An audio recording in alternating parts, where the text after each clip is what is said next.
time, alam mong sa likod ng kanilang mga utak nandun yung kaba, nandun yung gigil. At eto na, simulan na natin! It's a clash of the Titans! Match number 1! TLPH laban sa Team Falcons. Kung gaano kabigat ang nakasalalay dito, ganun din kabigat ang kanilang paglalabanan. Game number 1, nakita natin ang ilan sa mga na-miss nating pick. Pero sa ngayon, gitna agad ang atakihin ng Team Falcons. Uy, pinuburuhan si Sanji dito. Pero kasi matapang talaga ang Zushin.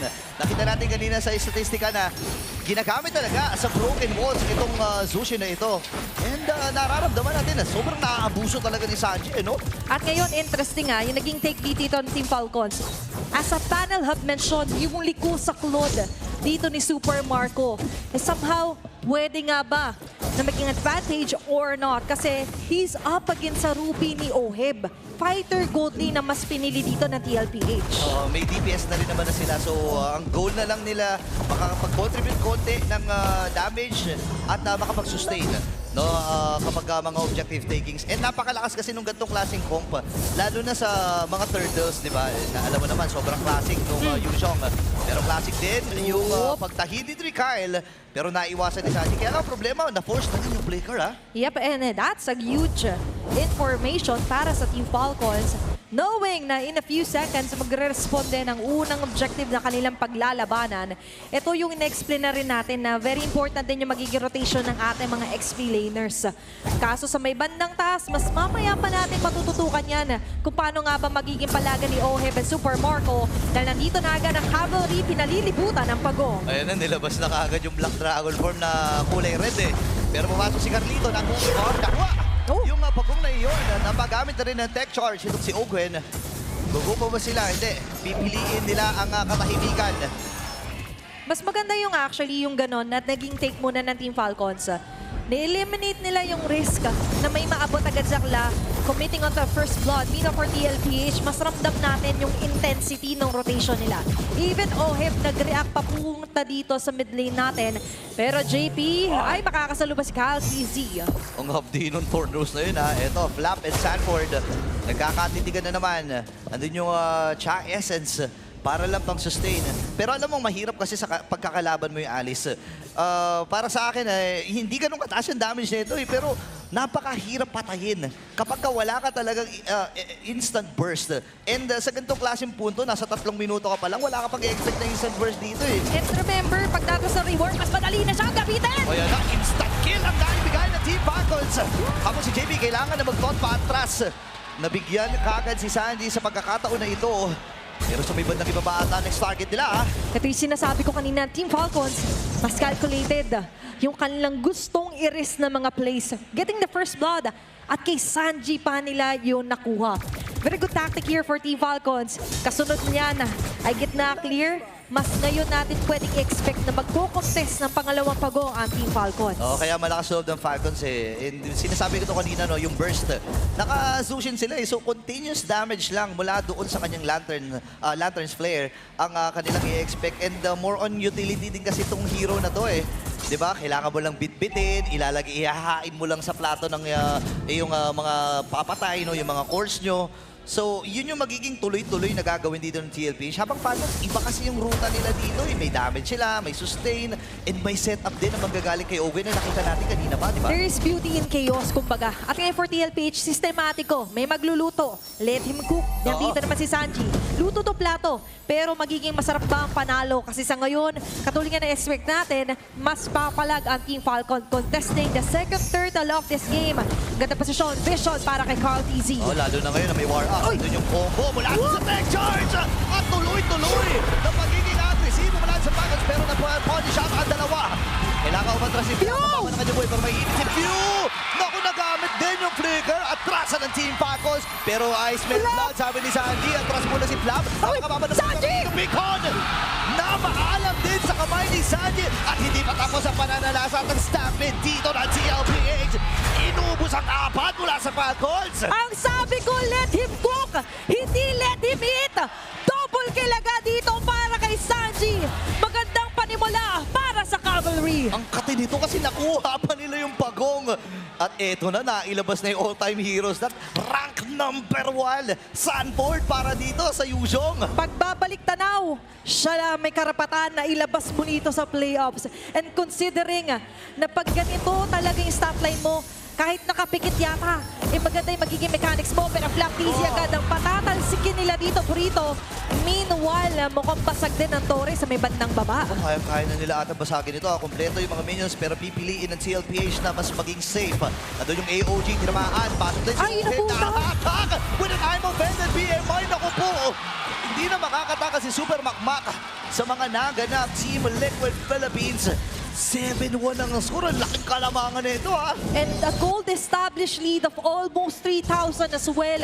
And looking at our Infinix in-game equipment, dyan na papasok yung pinag-ipunan. Nag-glowing one agad dito para kay Sanji. Understandable. Might go for the Sky Piercer kung tuloy-tuloy na ganun yung babad na meron siya. Meaning for Team Falcons, hindi pa naman ganun ka-huge yung lead. Pero nararamdaman natin yung struggle ni Super Marco sa gold lane. No, ang mahirap dito. Medyo malalim na yung tatawirin niya kung hindi pa sila magpapalit ng lane dito ni Flap. Pero sabi ni Flap, hindi, pwede na ata ako sumama sa mga miyembro na sa aking mga kakampi.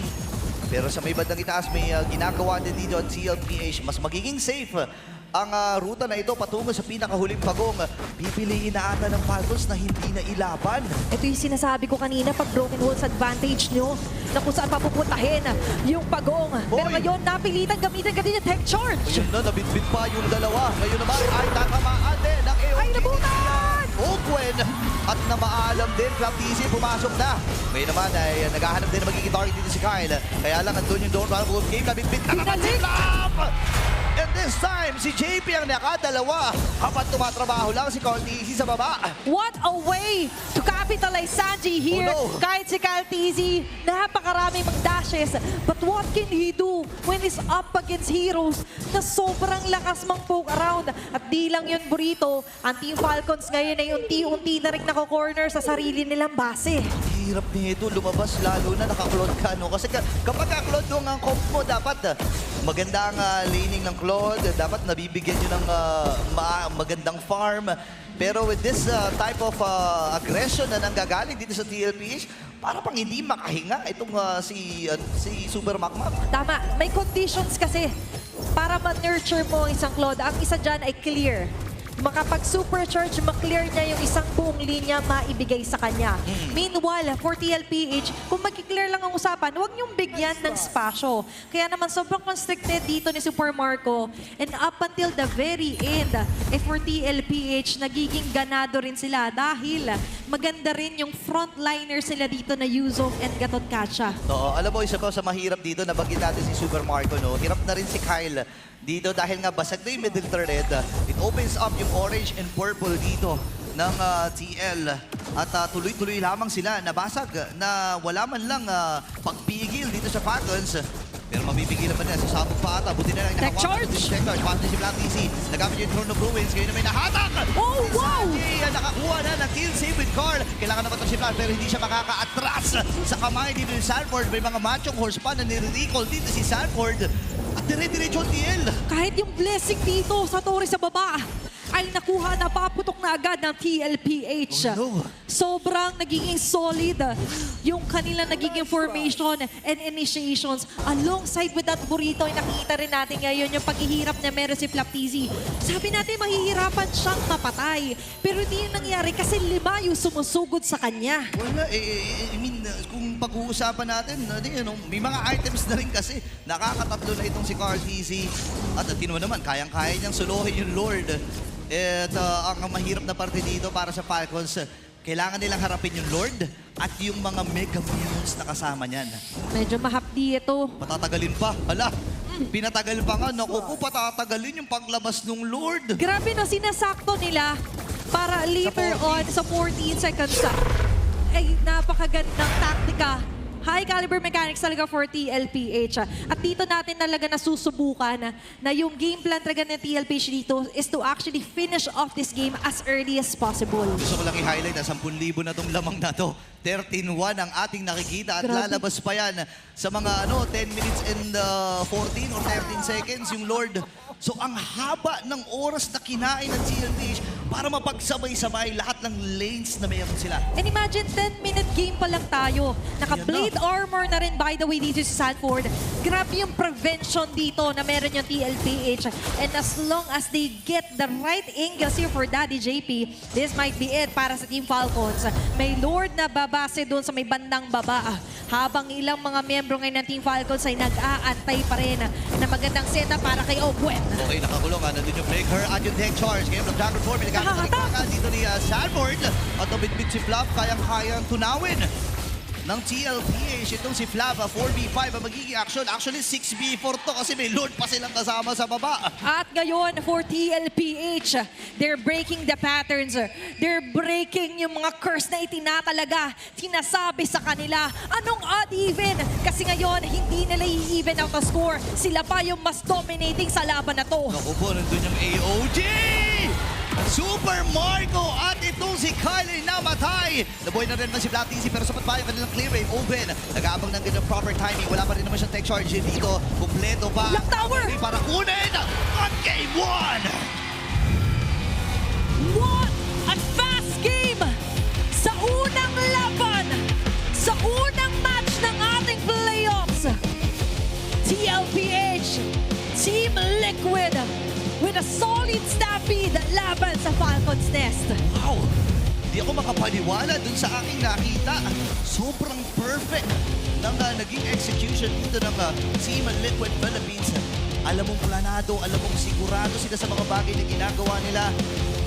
And dahil doon ay napakabilis nilang nakuha to in a dominating fashion, ha? Yep, na-marinate ng gusto.